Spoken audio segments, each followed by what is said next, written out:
पंच परमेष्टि भगवान की, संत श्रोमणी आचार्य भगवान गुरुदेव श्री विद्यासागर जी महाराज की, पूज्य आचार्य श्री समय सागर जी महाराज की।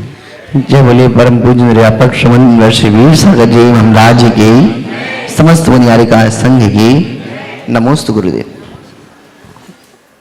अभिषेक पाठ मंगलाष्टक हो गया था। अभिषेक पाठ आचार्य प्रवर श्री मांगनंदीकृत माना जाता है। इतिहास को यदि हम झांक करके देखें तो ये एकमात्र ऐसा अभिषेक पाठ है जो सबसे प्राचीन माना जाता है। यदि हम इन मांगनंदी आचार्य को उन्हीं रूप में स्वीकार कर लें जो दादा गुरु आचार्य कुंद कुंद देव के थे। आचार्य कुंद कुंद स्वामी जी के गुरु थे आचार्य जिनचंद्र स्वामी, और आचार्य जिनचंद्र स्वामी जी के गुरु महाराज आचार्य मांगनंदी माने जाते हैं। नाम तो सबने सुना होगा ना, आचार्य मांगनंदी महाराज के बहुत विद्वान महाराज थे। कथा भी आप लोगों ने शायद सुनी होगी, नहीं सुनी कथा? सुनी होगी कथा।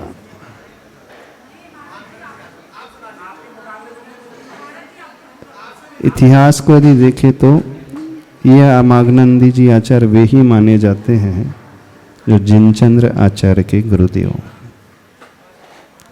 और आचार्य कुंद कुंद स्वामी जी के दादा गुरु। इस अपेक्षा से इस सबसे प्राचीन अभिषेक पाठ सिद्ध हो जाता है। नहीं पता आप लोगों को? पर भैया जी आप ही लोगों को नहीं पता? कैसे स्टडी किया आपने सांगानेर में? माइक से बोलना, क्या बोल रहे हैं आप? शुद्ध जलाभिषेक पाठ है ये। हाँ महाराज जी सुना तो है, लेकिन यदि ऐसा मानेंगे तो संस्कृत के प्रथम कवि रचनाकार आचार्य पूज्यपाद स्वामी, आचार्य उमा स्वामी जी को कैसे मानेंगे अथवा पूज्यपाद स्वामी जी को? दो मत है इसमें, उस अपेक्षा से कह रहे हैं।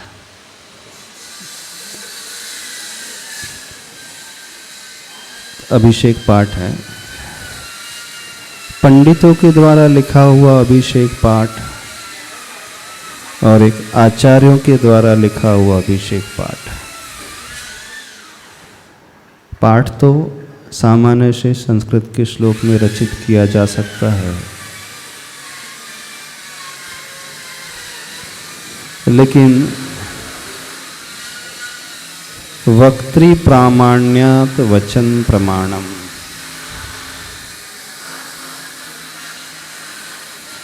वक्ता की प्रामाणिकता से वचन में प्रामाणिकता आ जाती है। एक असंयमी व्यक्ति कुछ कहता है और एक संयमी व्यक्ति कुछ कहता है।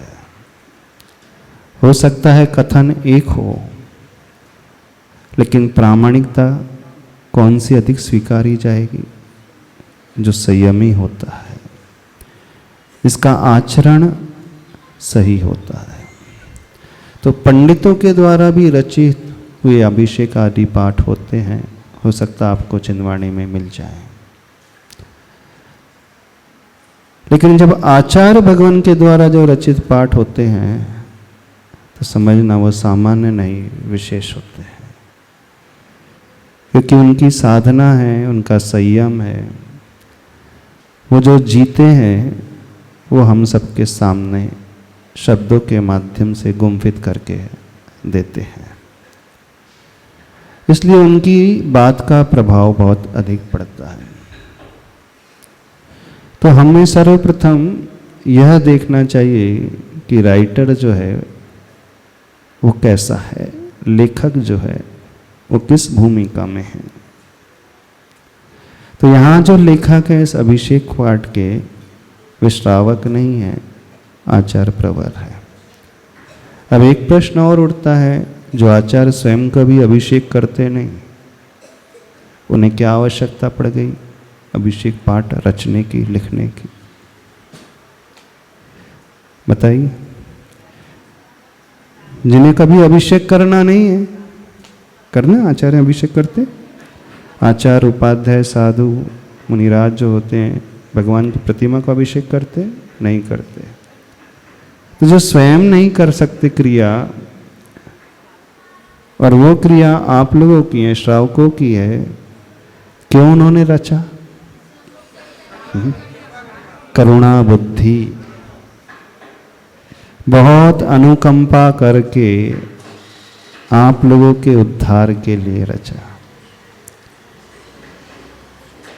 तो जब ये भाव हमारे मन में आएगा कि देखो उन महान आचार्य ने हम लोगों के लिए अपनी भूमिका से उतर करके लिखा, क्योंकि देखो भूमिका क्या होती है आचार्यों की, मुख्यतः गुरुओं की भूमिका होती है ज्ञान, ध्यान और तप में लीन रहना, है ना। ज्ञान ध्यान तपो रक्तः तपस्वी स प्रशस्यते। सबको तो याद होगा श्रावकाचार, परीक्षा भी दे दी आप लोगों ने, मार्क्स भी आ जाएंगे। देखो साधुओं का लक्षण, गुरुओं का लक्षण ज्ञान और ध्यान तप में लीन रहना। अब वो कुछ रच रहे हैं तो उसमें एकमात्र कारण होता है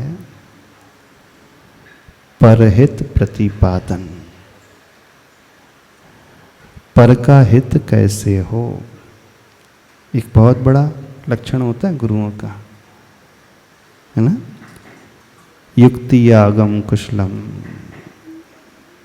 अवाग विसर्गम वपुषा निरूपयंतम मोक्ष मार्गम मूर्तम यो परहित प्रतिपादन एक कार्यम।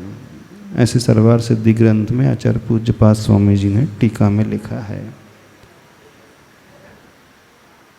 पर का हित, ऐसी भावना उनके हृदय में हमेशा भरी रहती है।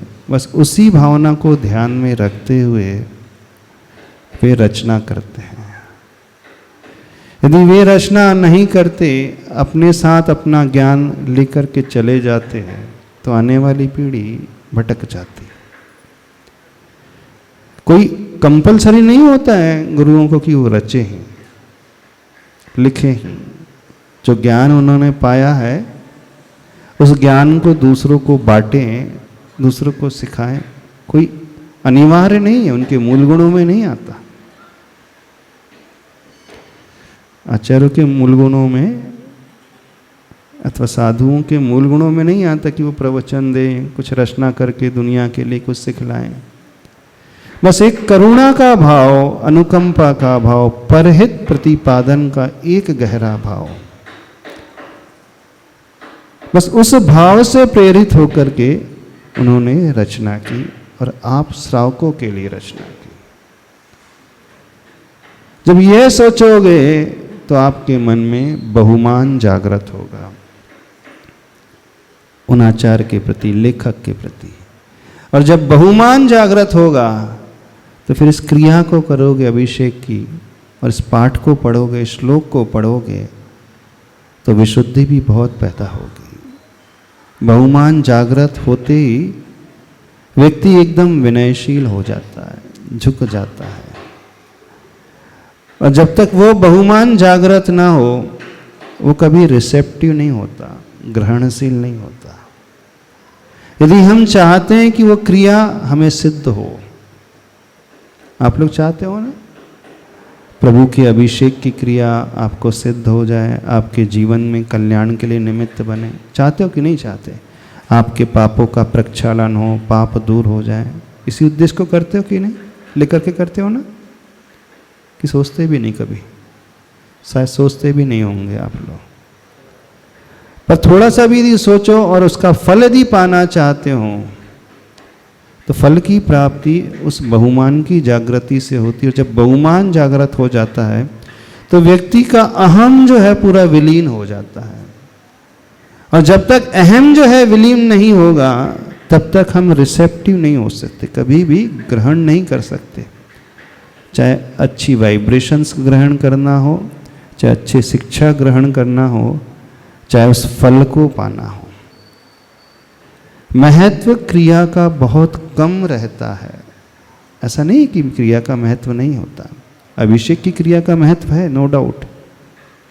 पूजा की क्रिया का महत्व है, लेकिन उस अभिषेक और पूजा की क्रिया के पूर्व अपने आप को इस योग्य बनाने का महत्व सबसे अधिक है। किस योग? हम कुछ पा सकें, फल को प्राप्त कर सकें। और ये वही व्यक्ति प्राप्त कर सकता है जो एकदम विनय से भरा हुआ, उसके अहंकार को उसने गला दिया हो।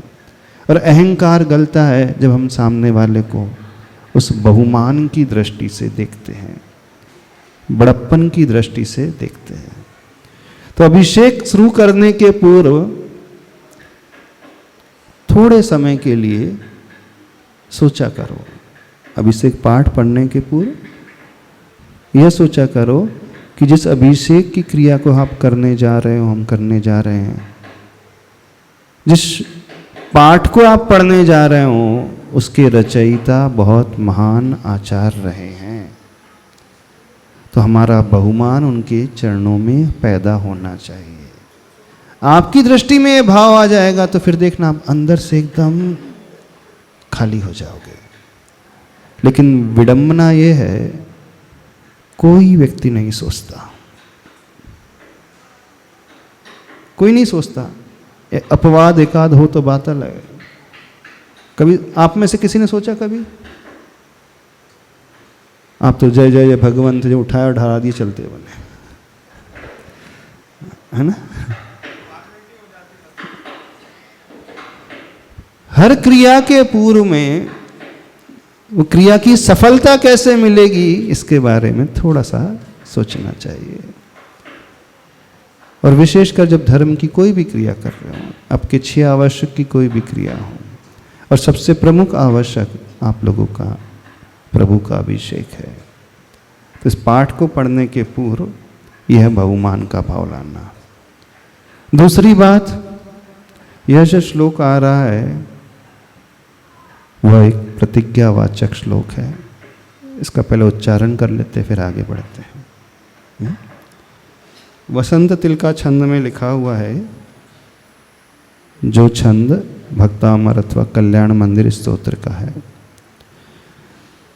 श्रीमन्नतामर शिरस्तट रत्न दीप्ति तोयाव भासि चरणाम्बुजयोगममीशम् अरहन्तमुन्नत पद प्रदमाभिनम्य तन्मूर्तिशुद्ध्यदभिषेक विधिं करिष्ये। कितने लोग इस अभिषेक पाठ को पढ़ते हैं अभिषेक के पूर्व में? नहीं पढ़ते? तो कौन सा अभिषेक पाठ पढ़ते हो? हिंदी वाला? श्रीमद् जिनेन्द्र वाला? नहीं, अब शायद अभयनंदीकृत अभिषेक पाठ पढ़ते हैं यहाँ के लोग। पर ये पाठ बहुत ही अलग प्रकार का है, अलग ही भाव इस पाठ को पढ़ करके आते हैं उत्पन्न। सीख लो, थोड़ा सा उच्चारण करने सीख लो। अभी ऐसे पढ़े लिखे हो, जिनवाणी में है, देख करके पढ़ सकते हो।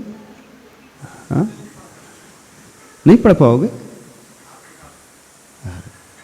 भक्तामर तो पढ़ते बनता है कि नहीं? तो वही तो लय है, इसमें क्या है?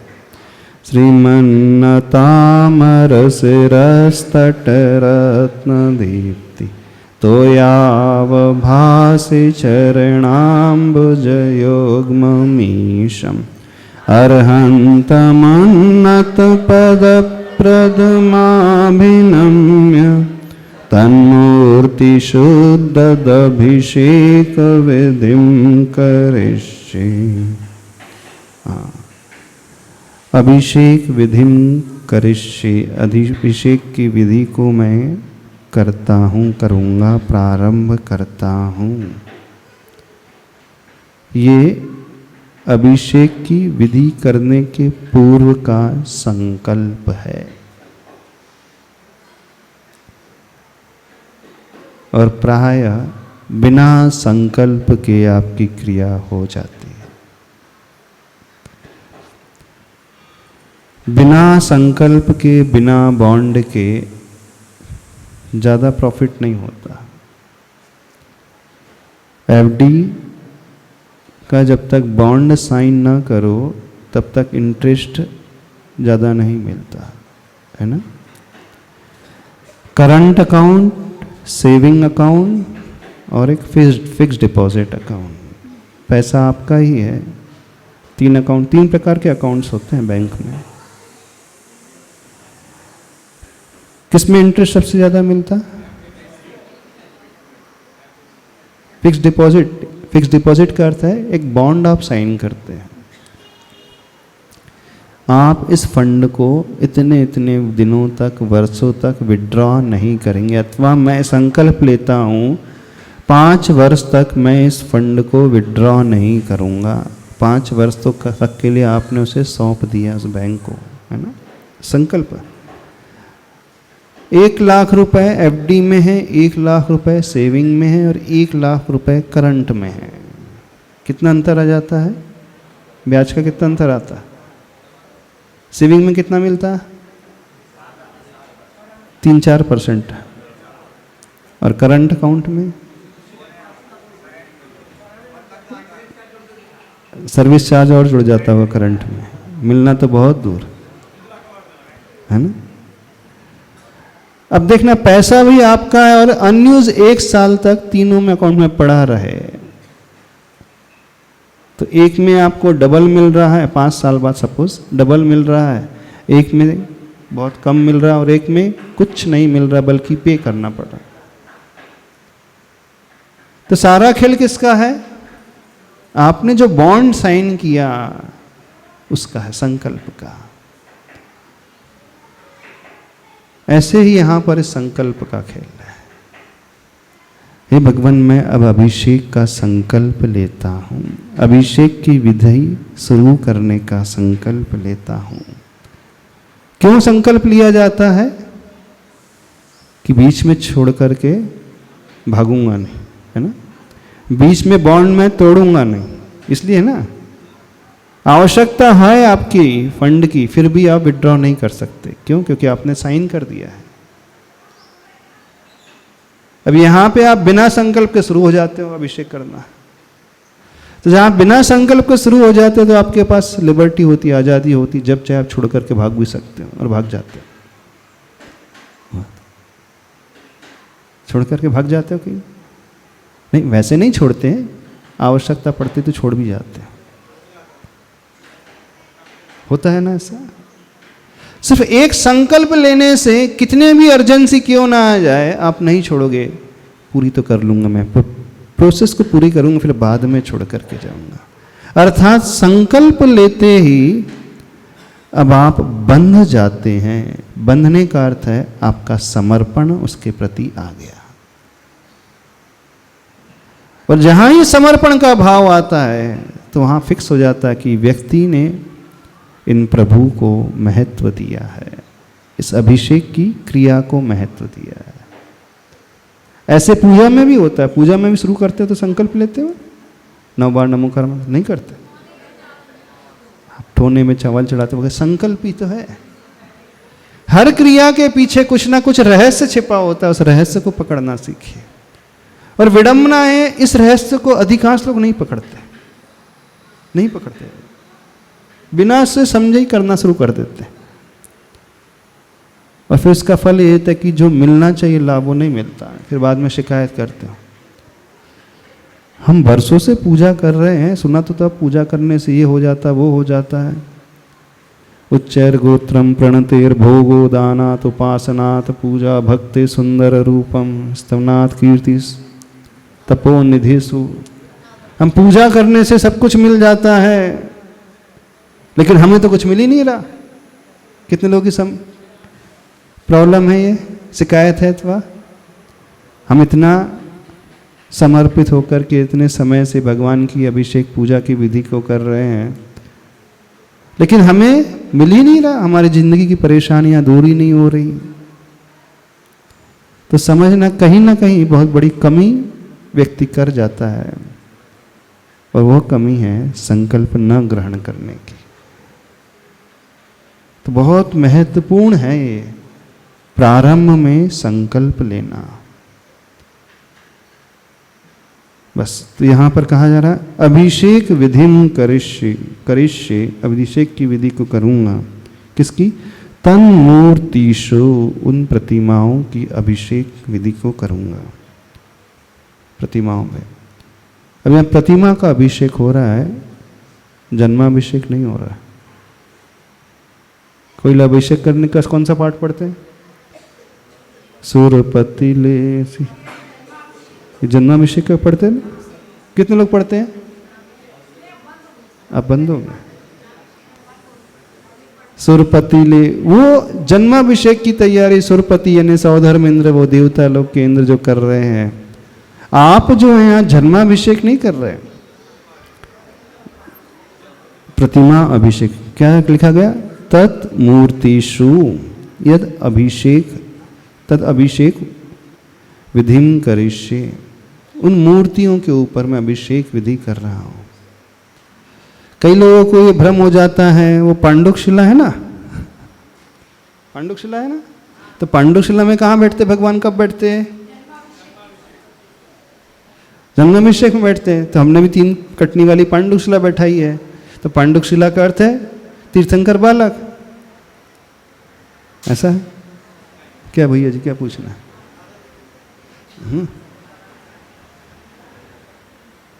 पांडुक शिला नहीं है, वो 3 कटनी रूप एक सिंहासन ही है, उससे पांडुक शिला का आकार दिया है। नमस्ते महाराज श्री। महाराज श्री, ये प्रश्न ही था कि सब लोग इसमें पांडुक शिला बोलते हैं, ये भी गलत हो रहा है। और दूसरा, जब हम सौधर्मेंद्र आदि पात्र बना करके फिर जन्माभिषेक समान ये अभिषेक कराते हैं, तो फिर ये भी गलत हुआ। तो जन्माभिषेक समान हम कहाँ करा रहे हैं? आप कहाँ करा रहे हैं? नहीं, सौधर्म बना रहे हैं। सौधर्मेंद्र सिर्फ जन्माभिषेक करता है, किसने कहा? पूजा यदि सही तरीके से किसी ने सिखाया है तो देवताओं ने सिखाया है। परिवार सहित जाकर के वो कृत्रिम चैत्यालयों में प्रभु का अभिषेक करते हैं, और महिला वर्ग जो उनकी इंद्राणी हैं वो प्रेक्षिकाओं में खड़े होकर के उस अभिषेक को देखती हैं। करती नहीं है वहाँ पे, नंदीश्वर भक्ति में देखना। अच्छा कुछ का करती नहीं है, नृत्य करती हैं। अभिषेक नहीं करेंगी, नृत्य करेंगी। नृत्य अर्थात फुहड़ता वाला डांस नहीं, शालीनता भरा, भावों से भर करके नृत्य। अब वो वैक्रियक शरीर जो शुद्ध शरीर रहता है, कभी उसमें से मल आदि उत्पन्न नहीं होता है। प्रश्न नहीं होता वहां की देवी ने क्यों नहीं करती अभिषेक? इंद्राणी क्यों नहीं अभिषेक करती? बताओ। कुछ लोग तर्क करते हैं, तो विचारणी है। जब वो नहीं करती तो फिर आप बताओ, फिर तर्क उठता है महाराज जी मुनि महाराज का पाद प्रक्षालन करते कि नहीं हम? हाँ, पाद प्रक्षालन करते कि नहीं? तो पानी डाल करके, तो फिर बोले जब मुनि महाराज का कर सकते तो प्रतिमा का क्यों नहीं कर सकते? हाँ, क्या है इसका उत्तर? नवदा भक्ति आदि जब करता है श्रावक, तो पाद प्रक्षालन परिवार सहित करता है, वो अलग व्यवस्था है। पाद प्रक्षालन है, वहां पे नहाना नहीं है महाराज जी को। हाँ, पाद प्रक्षालन है, बस अंगूठे में थोड़ा सा जल डालना है, नहलाना थोड़ी है। तो वो देवियां नहीं करती, ये बड़ा विचारणीय बात, प्रश्न उठता है क्यों नहीं करती? मुख्य रूप से इंद्र ही करता है, प्रमुख। इसलिए यहाँ पर जब अभिषेक विधि कराई जाती है तो सौधर्म इंद्र बना करके, पात्र बना करके कराई जाती है।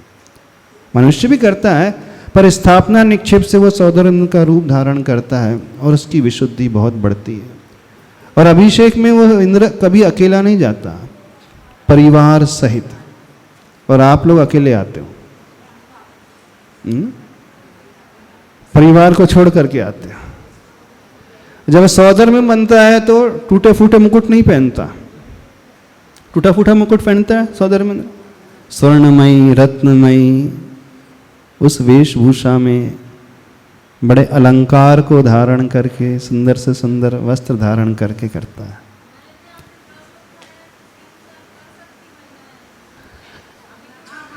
जब देवियां ही नहीं कर रही हैं तो फिर क्यों नहीं कर रही? प्रश्न।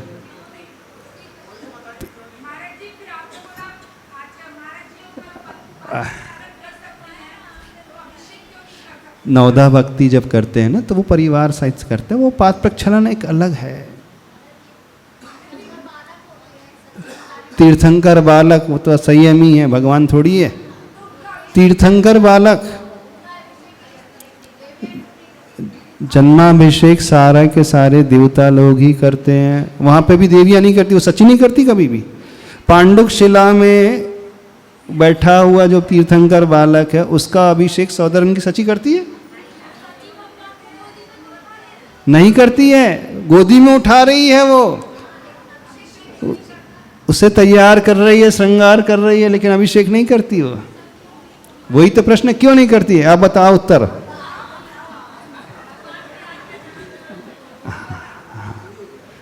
क्यों नहीं करती? विचारनी है।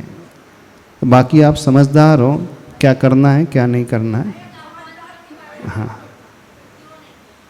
तो यहाँ पर जो है मंदिर में जन्माभिषेक नहीं किया जाता है, यहाँ प्रतिमाभिषेक कराया जाता है। तो प्रतिमा का अभिषेक का संकल्प, तत्मूर्तिषु यद अभिषेक विधिम करिष्ये, मैं अभिषेक की विधि को करूँगा। अब क्या है विशेषता? अर्हंतम उन्नत पद प्रदम अभिनम्य, वे अरिहंत भगवान उन्नत पद प्रदम, जो उन्नत पद को देने वाले हैं, उत्कृष्ट पद को देने वाले हैं। अभिनम्य, उन्हें नमस्कार करके।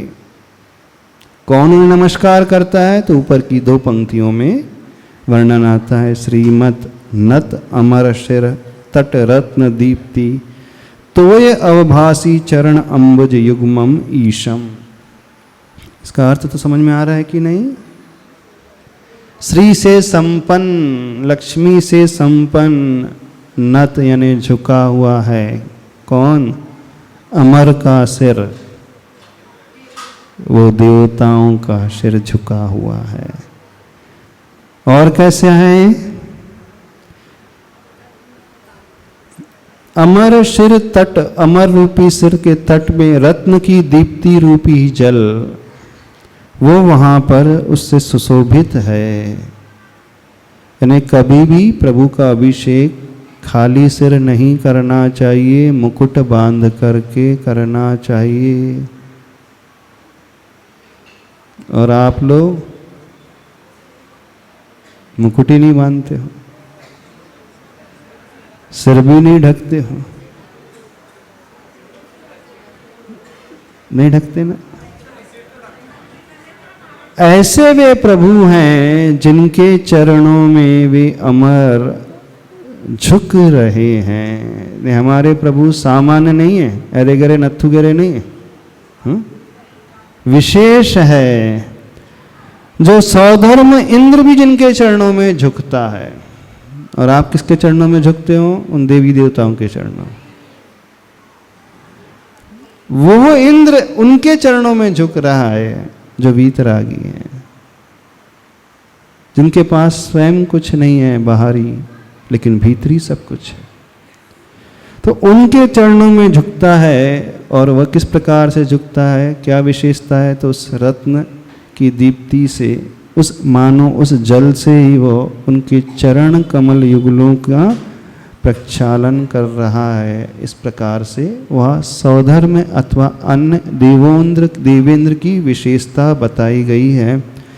वो इसलिए झुकता है क्योंकि वे ही अरहंत भगवान उन्नत पद को प्रदान करने वाले हैं। अब देखना, जब भी प्राय वर्णन आता है अरहंत शब्द का वर्णन आता है, अरिहंत का कम आता है।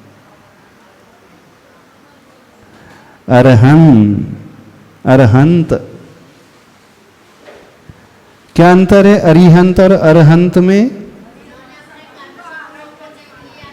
अरिहंत का अर्थ है शत्रुओं का हनन करने वाले, और अरहंत का अर्थ है जो पूज्य हो चुके हैं। दोनों एक समयवर्ती ही होती हैं क्रिया, चार घातियां कर्मों को नष्ट करना और पूज्यता पाना, अर्थ एक ही है, लेकिन जब हम अरहंत कहेंगे तो भाव थोड़े से अलग हो जाएंगे। अरहंत कहते ही हमारी दृष्टि पूज्यता की ओर आ गई, अरहंत कहते ही हमारी दृष्टि उनके गुणों की ओर आ गई, अरहंत कहते ही हमारी दृष्टि झुकने की ओर आ गई। और जब हम अरिहंत कहेंगे तो अरिहंत कहते ही अब दृष्टि पूज्यता की ओर नहीं आ रही है, दृष्टि उस साधना की ओर जा रही है, हमें करना है। नमो अरिहंताड़म, नमो अरहंताड़म, नमो अरुहंताड़म। वैसे तीनों का अर्थ एक ही है, पर अर्थ एक होते हुए भी भाव बहुत अलग अलग हो रहे हैं। वैसे आप लोग कभी सोचते नहीं होंगे अरिहंत का और अरहंत का, बात तो एक ही है। अरिहंत में दृष्टि हमारी बदल रही है और अरहंत में दृष्टि हमारी बदल रही है। अरहंत फल है, अरिहंत कथनचित साधना है। अरिहंत कारण है, अरहंत कार्य है, भले ही एक समयवर्ती है। यानी जिन्होंने वो पद पा लिया, पूज्य हो गए, बहुत महान हो चुके हैं, गुणों से सुशोभित हो चुके हैं, मैं उन्हें नमस्कार कर रहा हूं। अंतर नहीं समझ में आ रहा? कुछ लोगों के तो पल्ले नहीं पड़ रहा हम क्या कह रहे हैं। देखो आप किस समय क्या कर रहे हो। जब हम सामायिक में चिंतन करेंगे तो हम मुख्य रूप से अरिहंत का चिंतन करेंगे। जब हम पूजा कर रहे हैं, गुणानुवाद कर रहे हैं, उस समय हम अरहंत का चिंतन करेंगे। अरिहंत दशा साधना वाली दशा, कर्मों से लड़ने वाली दशा, उस पुरुषार्थ की ओर ले जाने वाली दशा, और अरहंत दशा फल को दिलाने वाली दशा, कार्य वाली दशा। तो कि जब आप पूजा करते हो तो आपको क्या चाहिए? सही से बताओ श्रावक लोग, आपको क्या चाहिए? फल चाहिए ना? चाहिए कि नहीं फल? हमें फल चाहिए, हमें उनके गुण चाहिए, हमें उनका वैभव दिखना चाहिए, हमें उनकी पूज्यता। तो वो अरहंत कहते वो भाव एकदम दिखने लगेगा, आने लगेगा। अब आप फिर कहोगे कि महाराज जी कुछ दिन पूर्व हमने ही कहा था भगवान को नहीं, भगवान की साधना को देखना चाहिए, मंजिल नहीं मार्ग को चाहना चाहिए, कहा था ना। पर अब क्या कह रहे हैं? जब आप पूजा कर रहे हो तो आपको वो वैभव चाहिए, तो वैभव संपन्न अरहंत भगवान को देखना।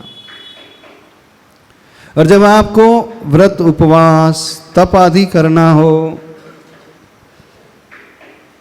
उन दिनों में आप अरिहंत भगवान को देखा करो। क्या हम कह रहे हैं? जब उपवास करना है, व्रत करना है, कठिन साधना करना है, सहन शक्ति बढ़ाना है अपनी, जब आप अंदर से व्यथित हो, एकदम दुखी हो, परेशान हो, नहीं संभाल पा रहे हैं अपने आप को, उस समय अरिहंत भगवान। और जब आपको कोई परेशानी नहीं है, बड़ा मस्त मन है, आपको पूज्य वैभव चाहिए, तो अरहंत भगवान को देखा करो। दोनों एक ही व्यक्ति हैं, लेकिन हम कौन से एंगल से देख रहे हैं। एक ही व्यक्ति अलग अलग एंगल से अलग अलग नजर आता है कि नहीं। साइड व्यू उसका अलग होता है, फ्रंट व्यू अलग होता है, रियर व्यू अलग होता है, टॉप व्यू अलग होता है कि नहीं? कि एक जैसा दिखता है? चारों व्यू से, पांचों व्यू से एक जैसा दिखता है?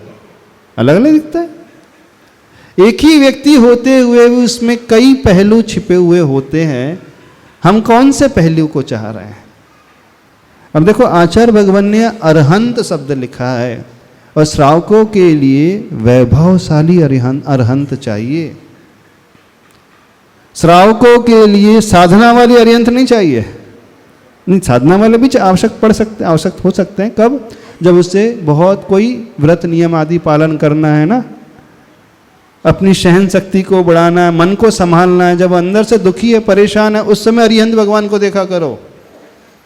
और जब आपको कोई परेशानी नहीं है, बड़ा अच्छा लग रहा है, वैभव चाहिए, था अरहंत भगवान को देखा करो। नहीं समझ में आ रहा? कंफ्यूज तो नहीं हो रहे आप लोग? बहुत ज्यादा कंफ्यूज हो रहे हैं।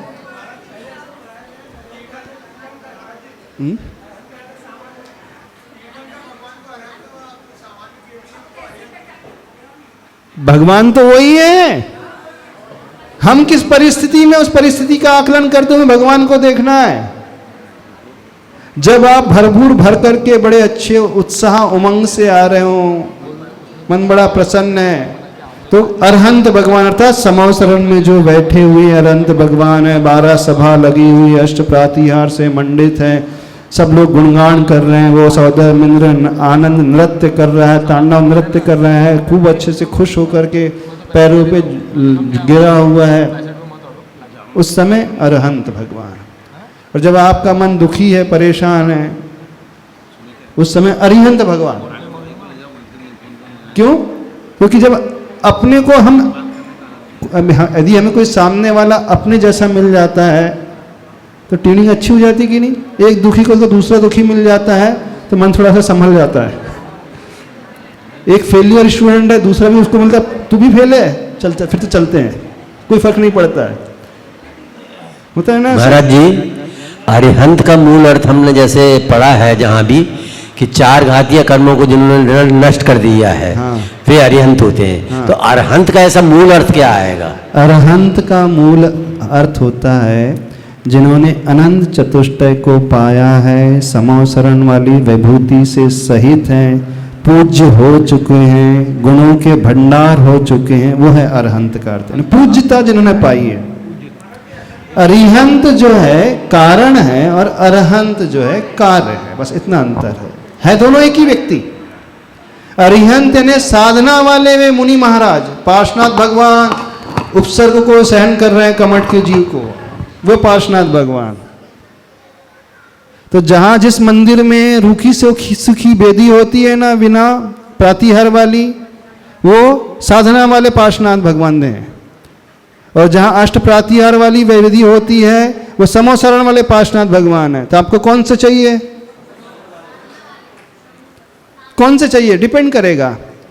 जब आपको वैभव चाहिए तो अरहंत भगवान देखो। जब आपको उपवास करना है, व्रत करना है, अपने दुख से ऊपर उठना है, अपने आप को संभालना है, कोई विपत्ति आ गई है, मन जो है एकदम हार चुका है, निगेटिविटी से आप भर चुके हैं, निराशा घेर चुकी है, आपको कोई रास्ता नहीं सूझ रहा है, तो उस समय साधना वाले पार्श्वनाथ भगवान को देखा करो।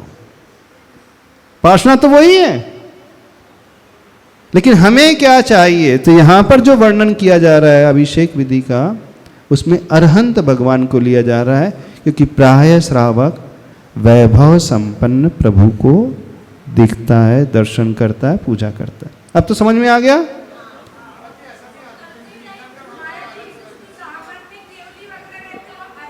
सामान्य केवली से हमारा कुछ कल्याण नहीं होता, वो हमारे काम के नहीं है। हमारे काम के तीर्थंकर भगवान है, क्योंकि वैभव भी उनके पास है, समोसरण भी उनके पास है, और साधना भी उनके पास है, दिव्यधन भी उनकी कीर्ति है। यानी अपमान नहीं कर रहे। सामान्य केवली ज्यादा का उद्धार नहीं कर सकते। तीर्थंकर जो केवली होते हैं वह असंख्यात जीवों का उद्धार करते हैं। नेता हमेशा तीर्थंकर होता है, सामान्य केवली नेता नहीं होते।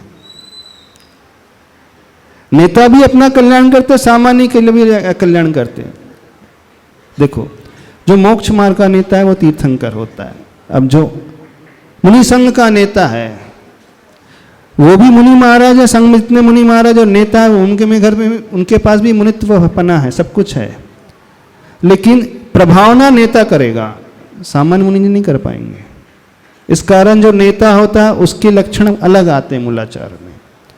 जो नेता के पद पे बैठता है ना, आचार्य बनता है, तो आचार्य की लक्षण भिन्न भिन्न बताएं। बोले आचार्य कैसा होना चाहिए, सुंदर होना चाहिए, अच्छा होना चाहिए, अच्छा बोलने वाला होना चाहिए, प्रौढ़ होना चाहिए, गंभीर होना चाहिए, नहीं बाहर से अंदर से सारी विशेषणा चाहिए। और मुनि महाराज जिसका कल्याण करना है वो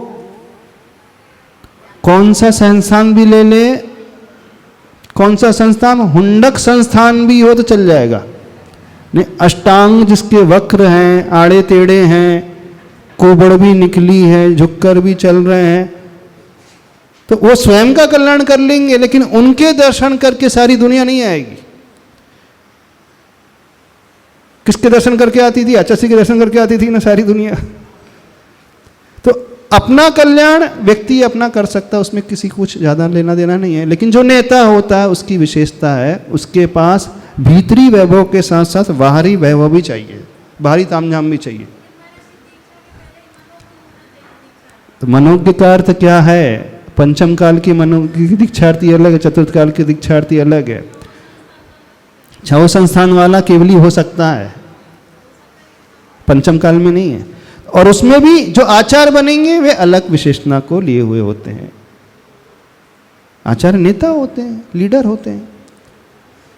तो आप किसके पास आ रहे हो, किससे प्रभावित होकर के आ रहे हो मंदिर में, सामान्य केवली से प्रभावित होकर कोई नहीं आता। इसलिए मूर्तियां जो हैं, मूल नायक की प्रतिमा जो होती है तीर्थंकर की बनाई जाती हैं। हर मंदिर में जो मूल नायक होते तीर्थंकर ही होते हैं। प्राय सभी वेदियां तीर्थंकर की होती हैं, एक्सेप्शनल हैं जब सामान्य केवली की भी मूर्ति हो जाती हैं। उनमें भी सामान्य केवली जो कुछ एक्स्ट्रा ऑर्डिनरी विशेषता लिए हुए होंगे तो आ जाते हैं, कुछ एक्स्ट्रा करके हो। हाँ, वो तो महापुरुष थे, 63 साल का पुरुष में आते थे, कुछ विशेषता उनके होती है। सामान्य केवली है ना, एक ऑर्डिनरी पर्सन की बात कर रहे हैं, उस अपेक्षा से सामान्य भी कई भेद होते हैं। 63 साल का भी सामान्य केवली है और एक ऑर्डिनरी पर्सन भी सामान्य केवली। तो आप लोग जब मंदिर में अभिषेक कर रहे हो तो किसका अभिषेक कर रहे हो, अरहंत का कि अरिहंत का? अभिषेक में अरहंत चाहिए, फिर चिंतन के समय अरिहंत अरहंत दोनों हो सकते। समझ में आया? आप लोग कभी देखते ही नहीं है, अरिहंत हो चाहे अरहंत हो, क्या फर्क पड़ता, हमें तो कुछ फर्क ही नहीं पड़ता। हाँ, फर्क पड़ता है आप लोगों को?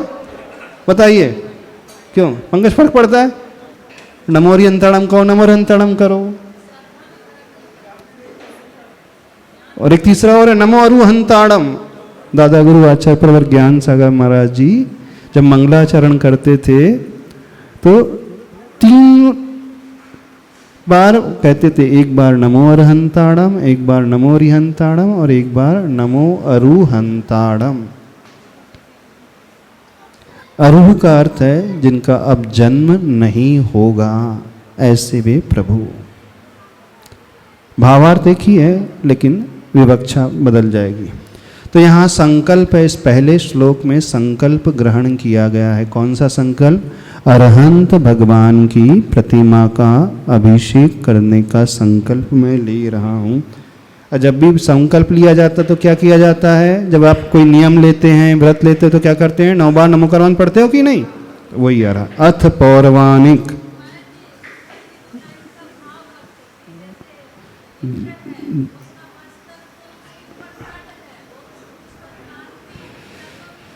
श्रीमन्नतामर सिर तट रत्न, तट जो है, हाँ सिर जो है तट है, रत्न जो सिर में लगा हुआ मुकुट है और उस मुकुट में लगा हुआ रत्न है और रत्न से निकलती हुई कांति दीप्ति है, वो जो चमक है वो उनके नाखून में पड़ रही है और वो शाइनिंग मार रहा है, रिफ्लेक्ट मार रहा है। कैसे? जैसे किसी जल सरोवर में कुछ रिफ्लेक्ट होकर के बाहर दिखता है, ऐसे ही वो तोय का अवभाषी यानी उनके चरण कमल जो हैं। यहाँ पर मुकुट तो है ही नहीं, नाम ही नहीं आया मुकुट का। उनके नम्रभूत देवताओं के मस्तक ही तट है और उस पर कांति रूपी रत्नों की कांति रूपी जल है और उसमें बिना चरण मुकुट कमल के है। रत्न की दीप्ति। पर इन पंक्तियों में मुकुट का नहीं, नाम तो है ही। हाँ तो अंडरस्टूड है ना वो तो, हाँ तो बस वो मतलब मस्तक अंडरस्टूड है वो तो। मस्त- अब जब भी सौधर्म इंद्र होगा तो बिना मुकुट के तो झुकेगा नहीं। पर जो रत्न की दीप्ति है, हाँ, वो जो तोय का अवभाष देने वाले चरण अंगुल चरण कमल। जो कांति है वो रत्न जल की कांति है, रत्नों रूपी जल। समझ में आ रहा है कि नहीं? नहीं आ रहा? इसका भाव अब भाव पक्ष कैसे समझेंगे फिर थोड़ा। अभी तक रखते, थोड़ा सा दूसरा विषय लेना बाद में। एक सेकंड। जब आप कोई नियम लेते हैं तो क्या करते हो? संकल्प कैसे करते हो? कायस्तर करते हो कि नहीं?